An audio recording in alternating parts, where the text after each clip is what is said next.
श्री जगन्नाथ महाप्रभु, उनके चरणों के एक आश्रित भक्त, उनकी भी मां ऐसी थी।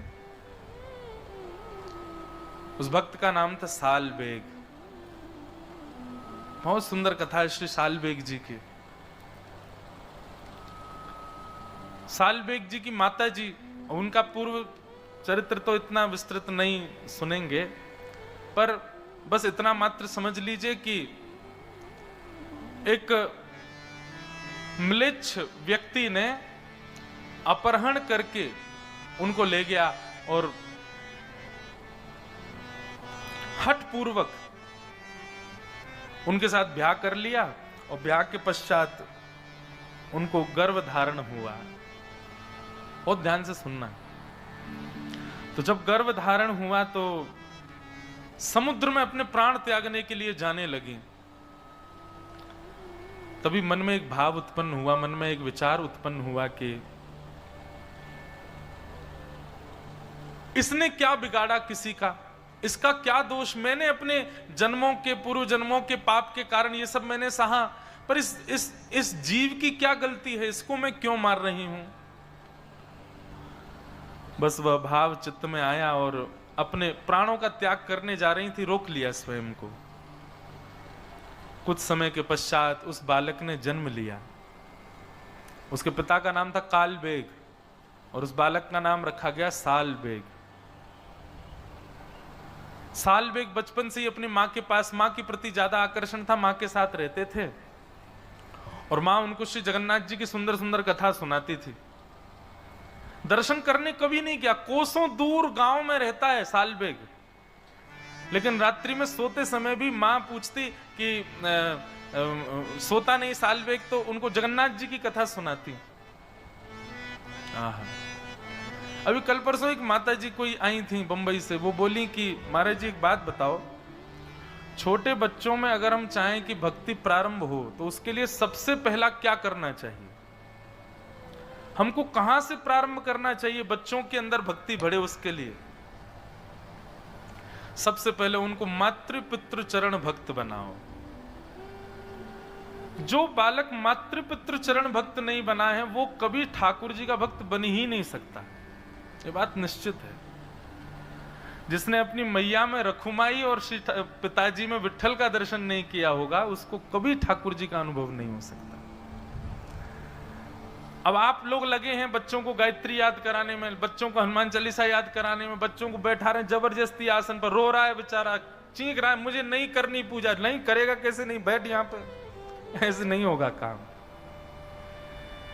क्या करो, पूरे दिन बच्चे पढ़ते हैं, खेलते हैं, कूदते, जो भी करते हैं, शाम को जब फ्री हो जाए तो उसको सुनो कमरे में आओ, कमरे में आ जा, बोल चल अब पैर दबा मेरे, थोड़ी सेवा कर, चरण दबाओ, अपने पैर दबाओ, बच्चों को सिखाओ।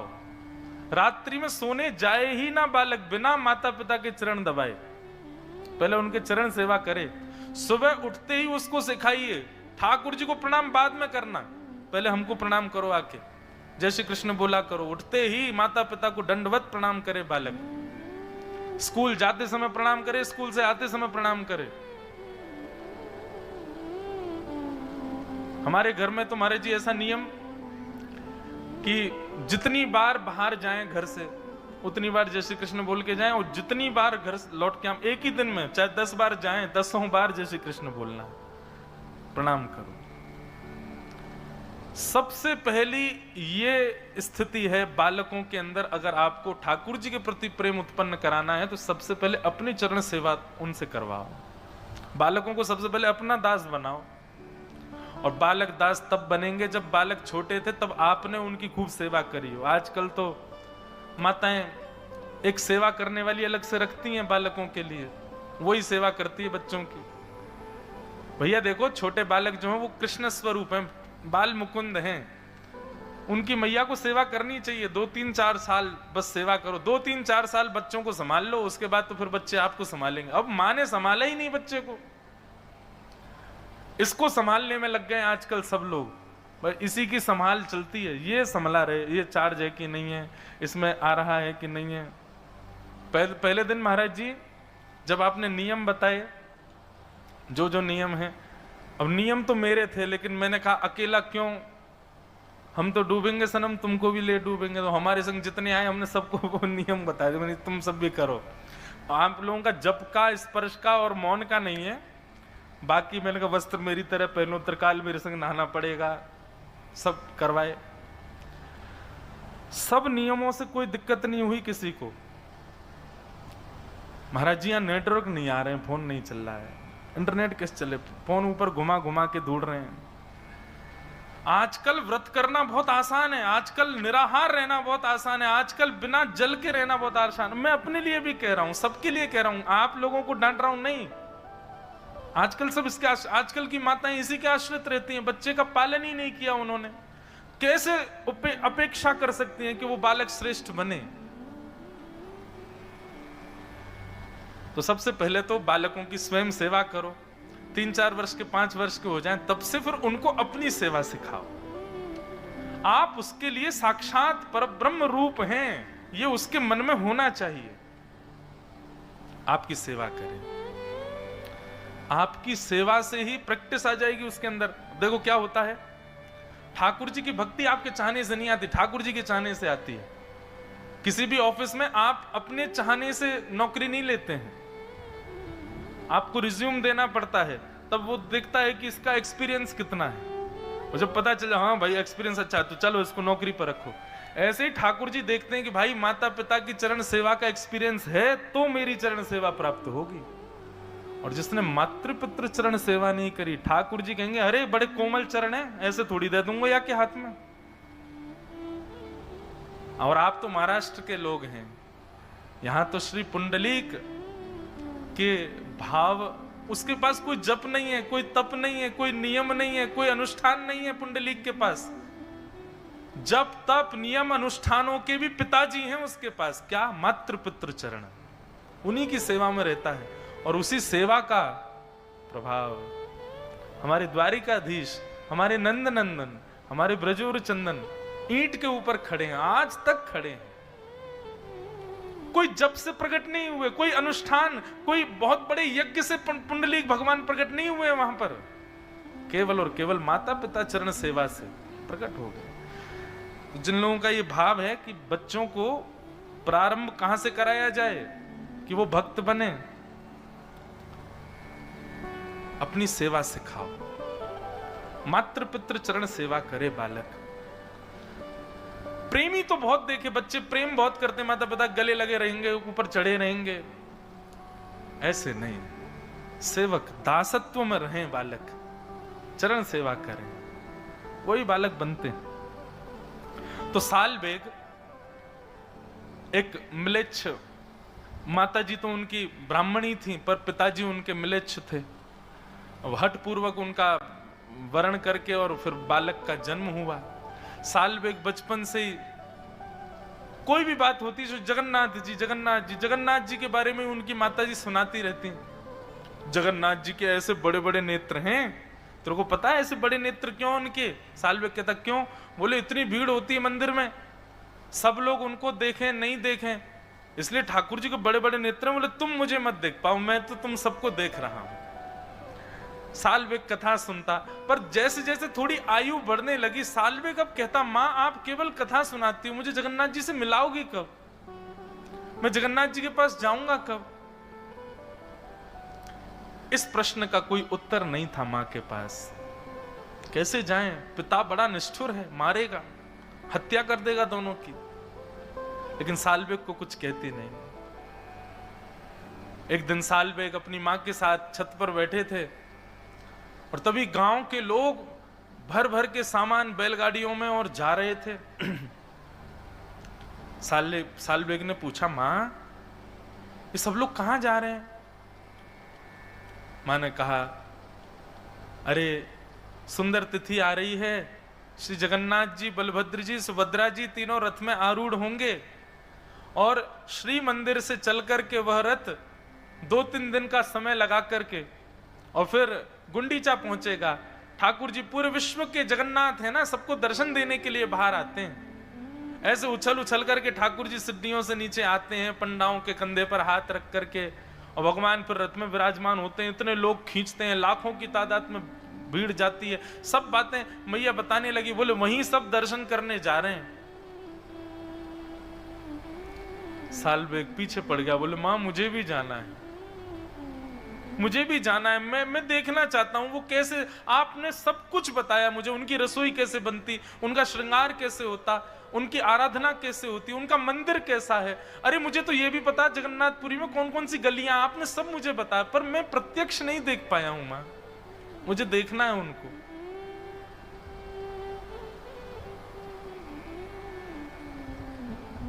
मां ने समझाया, बोले सालबेग मेरे चाहने से तो तू जगन्नाथ जी को नहीं देख पाएगा, अब तो तेरे पास एक ही उपाय है। बोले क्या? तू जगन्नाथ जी को प्रार्थना कर कि वो तुझे अपना दर्शन दे।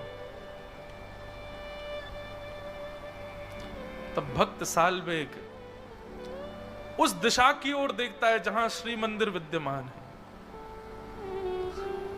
और आर्त क्रंदन करते हुए एक उड़िया भाषा में एक पद गाता है, बहुत सुंदर भाव। अहे नील शैल प्रबल मत्तावरण, प्रबल मत्तावरण, मोआरत नलनी बनकुकर धनन। अहे नीलशैलम प्रबल मत्तावरण, प्रबल मत्तावरण, मोआरत नलनी बनकुकर धनन। अहे नीलशैलम। सालबेग कहता है, अरे नीलाचल पर्वत के मतवाले हाथी जगन्नाथ, नीलाचल पर्वत पर आप विराजते हो और मतवाला हाथी क्यों कह रहे हैं? बोले क्योंकि जब आप मंदिर से उतर करके नीचे रथ की ओर आते हो उस समय आपकी चाल गजगामनी होती है, आगे को जाते हो फिर पीछे होते हो। कभी देखा श्री जगन्नाथ जी जब रथ पर आरूढ़ होने के लिए आते हैं कैसी चाल होती है उनकी? इसलिए सालबेग कह रहा है, अरे ओ नीलाचल पर्वत के मतवाले हाथी जगन्नाथ, मोआरत नलनी बनकु कर दलन। मेरे हृदय रूपी सरोवर में मेरे आपके दर्शन रूपी आर्त रूपी कमल को आकर के अपनी सूंड से पकड़ करके उसका भेदन कर दीजिए ना नाथ। सबको दर्शन देते हो, आप जगन्नाथ कहलाए जाते हो, मुझ पर कृपा नहीं करोगे? अच्छा शायद इसलिए कृपा नहीं कर रहे क्योंकि मैं एक म्लेच्छ का बेटा हूं, मैं एक मुस्लिम का बेटा हूं। नाथ ये भेद दृष्टि आपके अंदर नहीं है। गजराज चिंता कला थाई घोर जलेन, गजराज चिंता कर थाई घोर जलेन, चक्र पेशी नक्र नाशी उद्धरील अपन। अगर आप ये सोच करके नहीं आ रहे कि मैं एक म्लेच्छ का बालक हूं नाथ, तो आप तो वो हैं जो इंसान नहीं था, गजेंद्र। वो उस गजेंद्र को जब ग्राह ने पकड़ लिया तो आप गए उसकी रक्षा करने के लिए, और जाकर के आपने अपने सुदर्शन चक्र से उस ग्राह का भेदन करके और गज की सूंड को पकड़ करके आपने बाहर कर लिया। नाथ मैं भी आपको पुकार रहा हूं, आइए ना मुझको यहां से ले जाए, मुझे आपको देखना है और कोई मेरी इच्छा नहीं है प्रभु।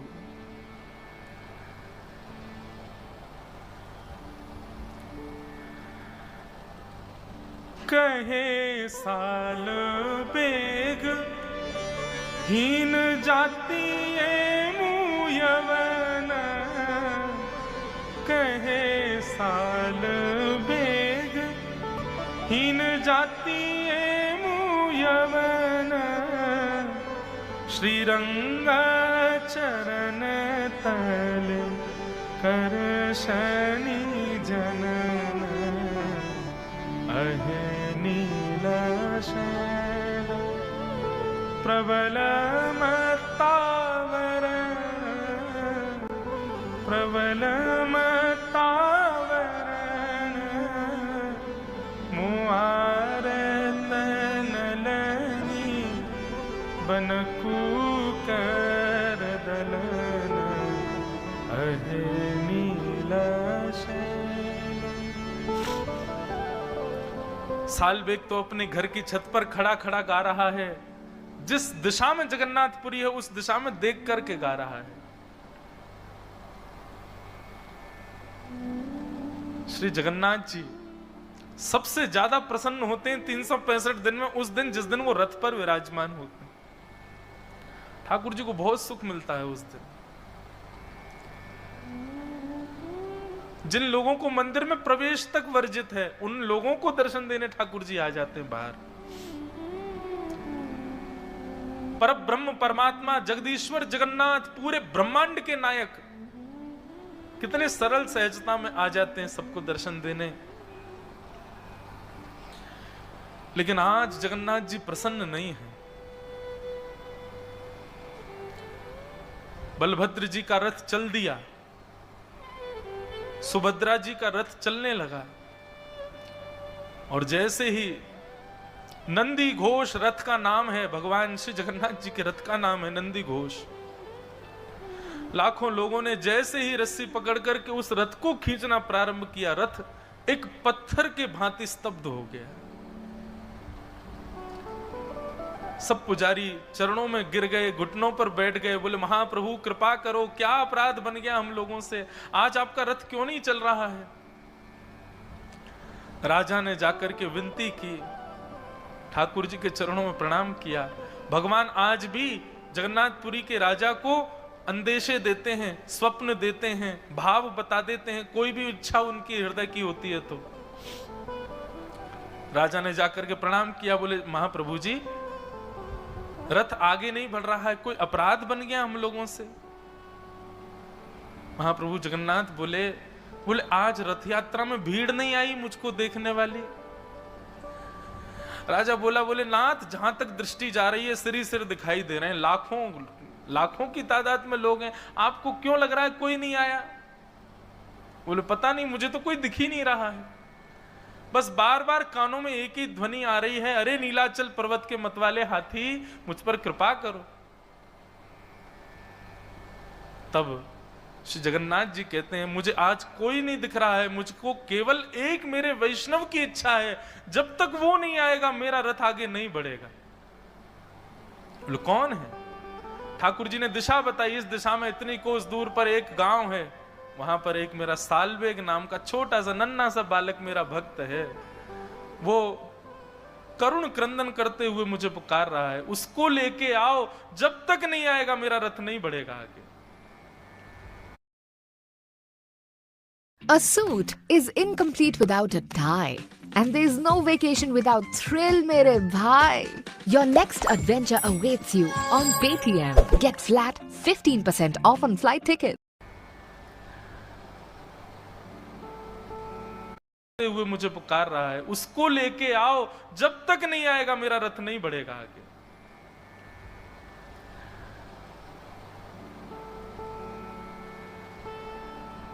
लाखों की तादाद में वैष्णव बैठे हैं, सब श्री प्रतीक्षा कर रहे हैं, बोले क्या हो गया, श्री जगन्नाथ जी का रथ आगे क्यों नहीं बढ़ रहा है। राजा ने अपनी सेना को भेजा, साथ में कई पंडे पुजारी ब्राह्मण भी गए, सब लोगों को भेजा, बोले जाओ पहले सालबेग को लेकर के आओ। इतनी दूर 1-2 दिन तक रथ खड़ा रहा श्री जगन्नाथ जी का, हिले ही नहीं, ठाकुर जी भोजन भी नहीं पा रहे, बोले सालबेग आएगा उसके बाद ही जाऊंगा मैं तो। वहां गए जाकर के, और सालबेग को जब इतने सब लोग वहां पहुंच गए तो कोई दिक्कत नहीं हुई, उसको बाकायदा एक पालकी में बिठाया, और पालकी में बैठा करके नाचते गाते हुए लेकर के आ रहे हैं सालबेग को। महाप्रभु जी ने आमंत्रण भेजा, श्री जगन्नाथ जी बुला रहे हैं सालबेग को। सालबेग तो इतने भाव में चला गया, मां से लिपट लिपट के रोए, बोले मां जगन्नाथ जी बुला रहे हैं। और जैसे ही सालबेग की पालकी पहुंची उस सुंदर पगडंडी पर जहां श्री जगन्नाथ जी का रथ चलता है, लाखों करोड़ों लोग केवल जगन्नाथ जी को देखते हैं उस दिन। लेकिन आज सबकी दृष्टि व्याकुल है देखने के लिए उस भक्त को, जिस भक्त के लिए रथ खड़ा है ठाकुर जी का। जैसे ही सालवेग की पालकी आई, सालवेग सामने आया, सालवेग को देखते ही श्री महाप्रभु जगन्नाथ जी झूमने लगे। उनका अपने अपने रथ के ऊपर ही ब्रह्म वेदी जिस पर ठाकुर जी विराजते हैं उसी पर ही मचलने लगे। पंडा पुजारियों से कहा, बोले जल्दी लाओ, मुझसे सहन नहीं हो रहा है, जल्दी लेके आओ इसको रथ पे चढ़ा दो ऊपर और मेरे सामने इसको दंडवत करवाओ, मेरे हृदय से लगा दो। आचार विचार वाले बोले, भगवान रथ के ऊपर तो कोई नहीं। बोले अरे सब छोड़ो आचार विचार, बुलाओ उसको ऊपर लेके आओ मेरे सामने। चारों तरफ लाखों लोगों को देखे, उस सुंदर श्री मंदिर का दर्शन करे सालवेग, अपनी मां से जो जो सुना, जो जो भाव, पहली बार देख रहा है जगन्नाथपुरी को। नंदी घोष रथ का दर्शन किया, प्रणाम करके जैसे ही ऊपर चढ़ने लगा, ज्यों ज्यों ऊपर चढ़े त्यों त्यों ठाकुर जी की छवि उसके सामने प्रकट हो रही है। और जैसे ही पूर्ण ब्रह्म श्री जगन्नाथ जी के पूर्ण विग्रह का दर्शन किया सालवेग ने, यहां सालवेग के नेत्र सजल हैं, सामने श्री जगन्नाथ जी के नेत्रों से आंसू गिर रहे हैं। मानो आज सबको लगा हो कि श्री जगन्नाथ जी की भुजाएं सदा खड़ी और खुली इसलिए रहती हैं कि उनको प्रतीक्षा है कि एक दिन सालवेग आएगा और मेरे हृदय से लगेगा। सालवेग ने जाकर के दौड़ करके महाप्रभु जी को अपने हृदय से लगा लिया। देख करके पूरा जगन्नाथपुरी उस दिन भावावेश में प्रवृत्त हो गया। ठाकुर जी को हृदय से लगा करके खूब रोया सालवेग, और हृदय से लगाने के बाद जैसे ही दंडवत किया, दंडवत करने के बाद सालवेग फिर कभी नहीं उठे, चरणों में ही रह गए श्री महाप्रभु जी के। आज भी वहां के सब पंडा पुजारी वर्णन करते हुए बताते हैं कि जो रथ मार्ग है, ठाकुर जी का रथ जहां चलता है, वहीं बीच मार्ग में सालवेग की समाधि है। और आज भी ठाकुर जी अपने उस सालवेग को याद करके अपना रथ वहां रोकते हैं, और रोक करके मानो थोड़ी देर के लिए ठाकुर जी भावावेश में चले जाते हैं, और तब इस भाव का वहां गायन सब पंडा पुजारी करते हैं। अहे नील शैल प्रबल मतावन मुआरत नलनी बनकु करदन अहे नील शैल।